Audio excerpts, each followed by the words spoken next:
दोस्तों हम लोग यहाँ पे देखेंगे कि रेलवे, एसएससी और आईबीपीएस के जो एग्ज़ाम आपके होते थे, अब एक सीईटी के माध्यम से आपको कराया जाएगा।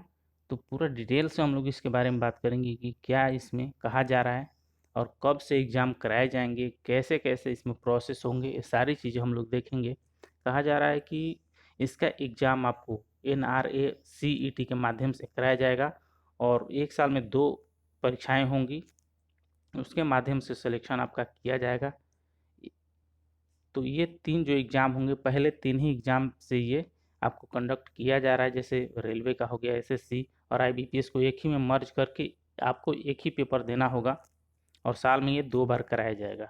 तो पूरा डिटेल से हम लोग यहाँ पे देख लेते हैं कि क्या न्यूज़ है। देख सकते हैं हिंदुस्तान का ये न्यूज़ है। रेलवे, एसएससी और आईबीपीएस अभ्यर्थियों के लिए बड़ी खबर। जितेंद्र सिंह ने बताया कि सरकारी नौकरी के लिए अब होगा पहला सीईटी, जो कॉमन इंट्रेंस टेस्ट लिया जाएगा उसके हिसाब से आपका यहाँ पर सिलेक्शन किया जाएगा। रेलवे, आरआरबी, आरआरसी, कर्मचारी चयन आयोग यानी कि एसएससी, बैंकिंग, कार्मिक चयन संस्थान आईबीपीएस की भर्ती परीक्षाओं की तैयारी कर रहे अभ्यर्थियों के लिए बड़ी खबर है।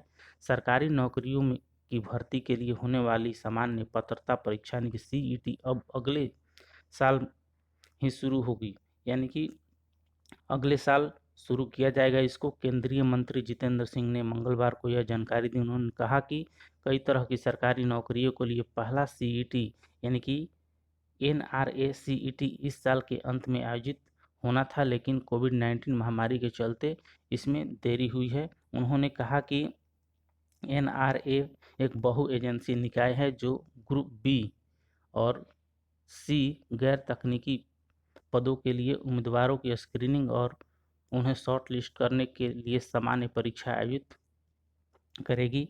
मंत्री ने कहा कि इस सुविधा सुधार की सबसे बड़ी खासियत यही है कि देश में हर जिले में कम से कम एक परीक्षा केंद्र होगा, जो दूर दराज के इलाकों में रहने वाले उम्मीदवारों तक पहुंच बढ़ाएगा। उन्होंने कहा कि यह महिलाओं और दिव्यांगों उम्मीदवारों के साथ साथ उन लोगों के लिए भी फायदेमंद होगा जो अलग अलग केंद्रों की यात्रा करके परीक्षा में शामिल होने में आर्थिक रूप से सक्षम नहीं हैं। हालांकि staff selection commission, SSC, railway यानी कि आरआरबी और institute of banking personal recruitment board IBPS जैसी मौजूदा केंद्रीय भर्ती एजेंसी अपनी आवश्यकताओं के अनुसार विशिष्ट भर्ती कराना जारी रखेगी और सीईटी केवल नौकरियों के लिए उम्मीदवारों की प्रारंभिक स्क्रीनिंग के लिए परीक्षा होगी। यानी कि प्रारंभिक जो आपकी स्क्रीनिंग कराई जाएगी वो आपको सीईटी के माध्यम से कराया जाएगा। उसके बाद जो मेंस का एग्ज़ाम होगा वो रेलवे और एसएससी और आईबीपीएस वो खुद अपना एग्ज़ाम आपको कंडक्ट कराएंगे। यहाँ पे जानकारी देखिए, जाने एनआरए सीईटी के बारे में खास बातें क्या खास इसकी हैं। राष्ट्रीय भर्ती एजेंसी यानी कि एनआरए सितंबर से सरकारी नौकरियों के लिए अभ्यर्थियों की प्रारंभिक स्क्रीनिंग ऑनलाइन मोड में से करेगी। यानी कि ऑनलाइन मोड से इसका सितंबर से स्टार्ट हो जाएगा। और आप देख सकते हैं एनआरए सरकारी क्षेत्र में नौकरियों के लिए योग्य उम्मीदवारों को छांटने की लिहाज से कॉमन एलिजिबिलिटी टेस्ट यानी कि सीईटी आयोजित करेगी। एनआरए सीईटी के जरिए उन्हें कर्मचारी चयन आयोग, एसएससी, रेलवे और बैंकिंग के लिए उम्मीदवारों की स्क्रीनिंग करेगी। यानी कि जो प्री का एग्ज़ाम होगा ये आपको एनआरए सीईटी के माध्यम से कराया जाएगा और मेंस का जो एग्ज़ाम होगा वो खुद जैसे रेलवे का है तो रेलवे ही लेगा और एसएससी का है तो एसएससी आईबीपीएस लेगा उसका एग्ज़ाम। और कहा जा रहा है कि अंतिम भर्ती संबंधी एजेंसी द्वारा ही कराई जाएगी।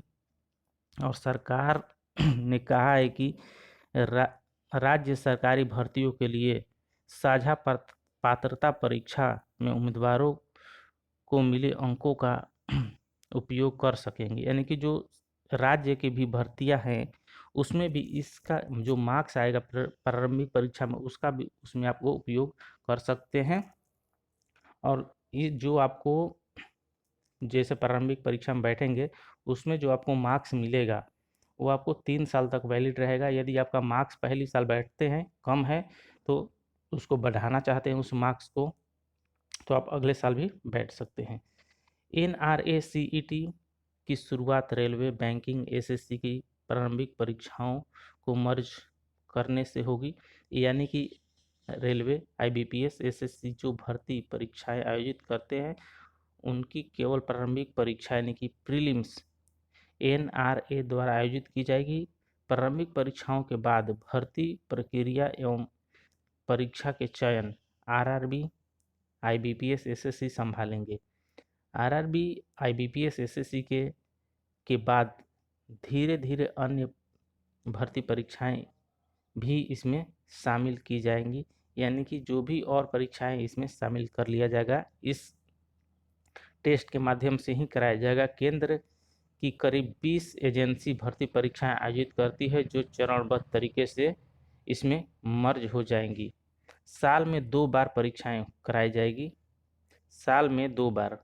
तो देखिए, रेलवे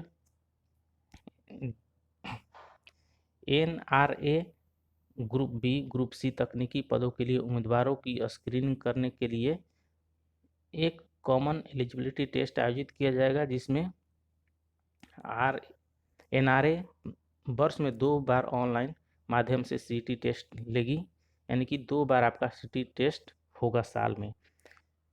सब कुछ ऑनलाइन, यानी कि जितने भी आपके टेस्ट होंगे वो सब ऑनलाइन यहाँ पे लिया जाएगा। आपका कहा जा रहा है कि अभ्यर्थियों का पंजीकरण ऑनलाइन होगा, रोल नंबर भी आपका ऑनलाइन, यहाँ पे प्रवेश पत्र या एडमिट कार्ड भी ऑनलाइन जारी किया जाएगा, अंक पत्र भी ऑनलाइन होगा आपका दिया जाएगा, मेरिट लिस्ट, सब कुछ जितने भी चीज़ें हैं ऑनलाइन यहाँ पे ली जाएगी। इसमें किसी तरह के फिजिकल वेरिफिकेशन की ज़रूरत नहीं होगी।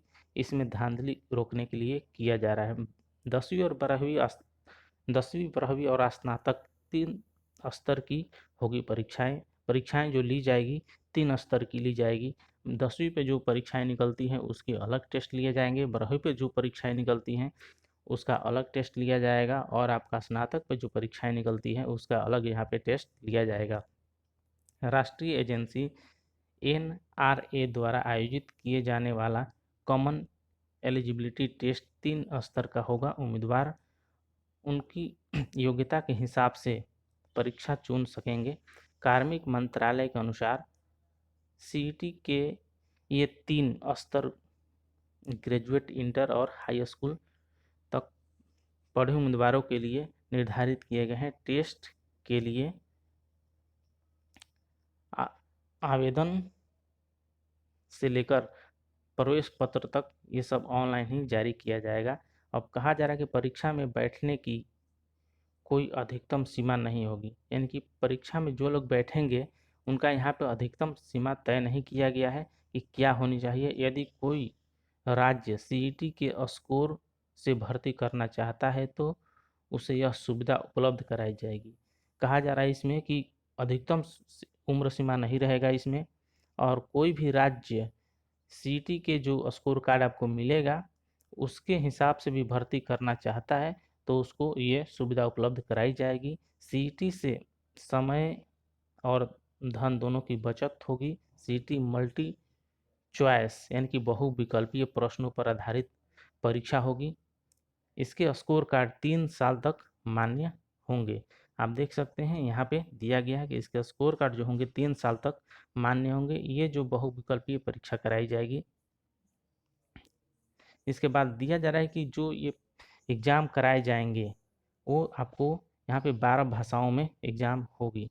यानी कि जिस राज्य में यदि आपको बंगाली आता है तो बंगाली में आप दे सकते हैं, हिंदी आता है, इंग्लिश आता है, जिस राज्य के आप हैं उस राज्य के भाषा में आप देना चाहते हैं। इसमें कहा जा रहा है कि 12 भाषाओं में परीक्षा आयोजित की जाएगी। तो आप देख सकते हैं प्रश्न पत्र जो रहेंगे, जो आप यहाँ पे देख सकते हैं, आगामी परीक्षा में भी बैठ सकेंगे। परीक्षा के प्रश्न पत्र संयुक्त प्रश्न पत्र बैंकिंग से लिया जाएगा, और 3 तरह के पद के लिए एक परीक्षा, यानी कि जो आपके रेलवे है, SSC है, और आईबीपीएस है, ये तीनों तरह के जो पद हैं उसके एक ही एग्ज़ाम यहाँ पे कराए जाएंगे। और ग्रुप बी ग्रुप सी वालों की बड़ी राहत, ग्रुप बी और ग्रुप सी की प्रारंभिक परीक्षा में अर्हता एक ही जैसी होगी, लेकिन हर बोर्ड का अलग अलग पैटर्न होने के कारण उम्मीदवारों को अलग अलग प्रकार के परीक्षाओं की तैयारी करनी पड़ती थी कर, करनी पड़ती है। एक ही परीक्षा होने के कारण अब ऐसी इस किस्म की तैयारी करनी होगी, यानी कि अब एक ही आपका तैयारी करना है। अब पहले था कि आईबीपीएस का एग्ज़ाम देना चाहते हैं तो आईबीपीएस का पैटर्न आपको चूज करना पड़ेगा, और रेलवे का तैयारी करते हैं तो रेलवे का पैटर्न आपको चूज करना पड़ेगा, एसएससी का तैयारी करते हैं तो एसएससी का पैटर्न। लेकिन अब ऐसा नहीं होगा, एक ही सिलेबस तीनों के लिए रहेगा, उसी के माध्यम से इसमें आपको एग्ज़ाम देना है। तो बस यहाँ यही पूरा न्यूज़ है। यदि इस तरह का इन्फॉर्मेशन आपको अच्छा लगता है तो चैनल को सब्सक्राइब करें, वीडियो को शेयर करें, वीडियो को ज़्यादा से ज़्यादा लाइक करें। धन्यवाद।